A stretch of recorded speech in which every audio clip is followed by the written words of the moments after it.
옛날 부처님 당시에는 이제 이 세상이 발생하는 원인을 뭐라고 봤느냐 하면 지금도 뭐 그렇게 보는 사람들이 있죠. 조물주가 있어서 이 창조주가 있어서 이 세상을 창조했다. 이렇게 보는 것이 있었고 또 뭐 자아라고 하는 것이 있어서 그 자아에 의해서 모든 것이 벌어졌다.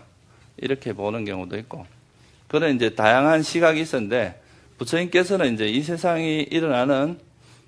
세상이 발생하는 가장 원인이 이제 그것은 뭐냐라고 봤을 때 이제 모든 것이 어떤 조건에서 일어난다고 보는 것이 이제 부처님께서 다른 어떤 가르침과 다르게 특별하게 말씀하신 것이 바로 이 부분입니다.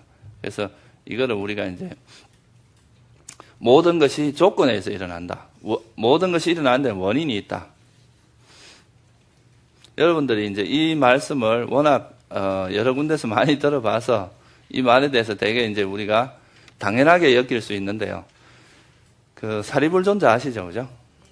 이 사리불존자가 그 처음에 그 아사지 빅구라고 그 어떤 부처님의 5 제자 이제 처음 5명 제자 중에 한 명이 있잖아요, 그죠? 그분이 이렇게 탁발하는 모습을 보고 저분은 보통 사람이 아니다 하고 쫓아가서 법을 청하잖아요.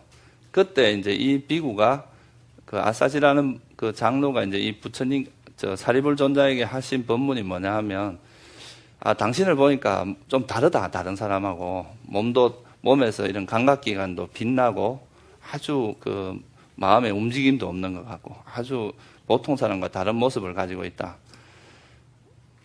당신의 스승은 도대체 누구냐? 분명히 이거는 이제 스승이 훌륭하신 스승임에 틀림없다. 그렇게 이야기를 하니까 이분이 이제 그때 그 부처님의 말씀 중에 한 구절을 들려주는데 그게 뭐냐 하면 이제 모든 것은 인연 따라 일어났다, 인연 따라 사라진다는 그런 내용이었습니다. 모든 것은 조건에 의해서 일어난다.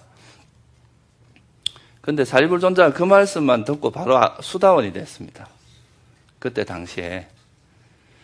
그 부처님 당시의 어떤 사상 체계로서는 이런 그 조건 따라 뭐가 일어난다. 이런 말에 대한 이야기를 한 번도 들어본 적이 없었거든요. 그러니까 다른 사람, 이 사리불존자가 얼마나 똑똑하신 분인지 아시죠, 그죠?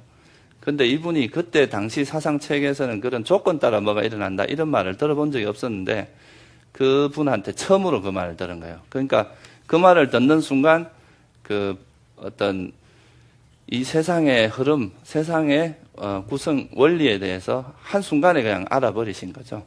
그래서 이제 수다원이 되고 그리고 나서 이제 부처님을 찾아뵙고 나서 나중에 이제 깨달음을 얻게 되는데 그래서 그만큼 이 그 조건 따라 일어난다. 모든 것은 조건에 의해서 일어났다가 조건에 의해서 사라진다라는 말씀은 굉장히 중요한 의미를 가지고 이것이 이제 이 세상을 해석하고 이해하는데 굉장히 중요한 가르침이다. 이렇게 말할 수가 있습니다. 그리고 이제 좀 더 나아가면 모든 것이 조건 따라 일어났다, 조건 따라가 사라진다. 이 말씀이 사실은 무슨 이야기냐 하면 어떻게 보면 이 세상에 존재하는 것에서는 실체가 없다는 말하고도 관계가 됩니다. 만약에 무슨 실체가 있다면 이 조건에 의해서 움직일 수가 없겠죠. 영원히 변치 않는 뭔가가 있다면 이거는 어떤 상황이나 조건에 의해서 변할 수 있는 것이 아니라고 봐야 되겠죠. 그죠? 근데 조건에 의해서 모든 것이 조건에 의해서 일어나고 조건에 의해서 사라진다. 이 말은 우리가 접하는 이 세상에 있는 모든 것들이 어떻게 보면 변한다는 것을 이야기하는 겁니다. 변하는 것이고 변하기 때문에 이것은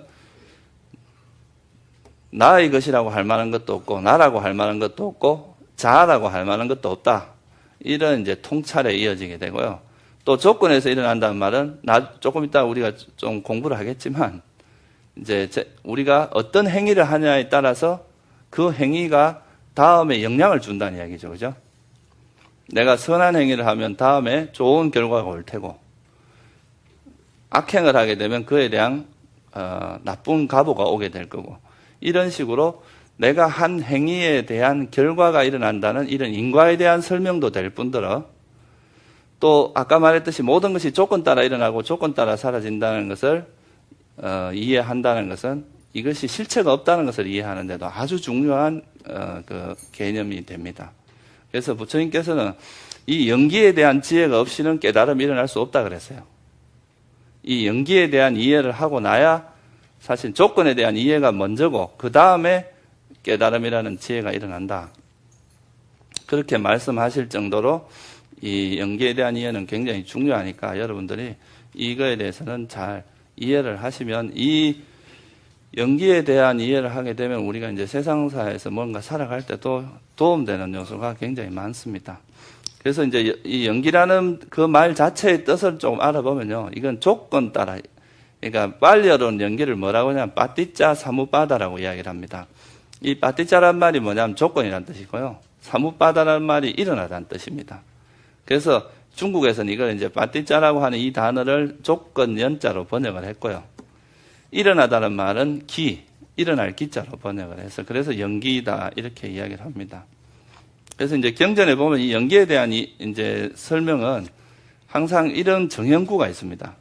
이것이 있으므로 저것이 일어나고 있고 이것이 일어나므로 저것이 일어난다. 그것이 이제 우리가 살고 있는 이 세상에 있는 모든 오온은 어떤 일어날 때 그것에 원인이 있다는 거예요. 원인 없이 일어나는 건 이 세상에 없다는 거죠. 예를 들면 제가 이렇게 소리를 치면 여러분들이 귀를 듣잖아요. 그죠? 그러면 이 소리를 듣기 위해서는 어떤 조건이 필요하겠어요? 귀가 있어야 되겠죠, 여러분들의. 귀가 있어야 되고, 제가 이렇게 이 소리를 내야 되고, 그죠? 이 소리가 있어야 되고, 이 소리하고 귀가 부딪혀야 되겠죠, 그죠? 이런 여러 가지 조건에서 우리가 이 소리를 아는 이식이라고 하는 그 식이 일어난다는 거죠. 그래서 이건 한 예로 들은 건데, 우리가 이 세상에서 일어나는 모든 것은 다 그런 적당한 원인이 있다는 거예요. 그런 적당한 원인에 의해서 어떤 결과가 일어난다. 라고 이야기하는 것이 이제 연기에서 말하는 바하고, 이게 이제 전체적인 이야기인데요.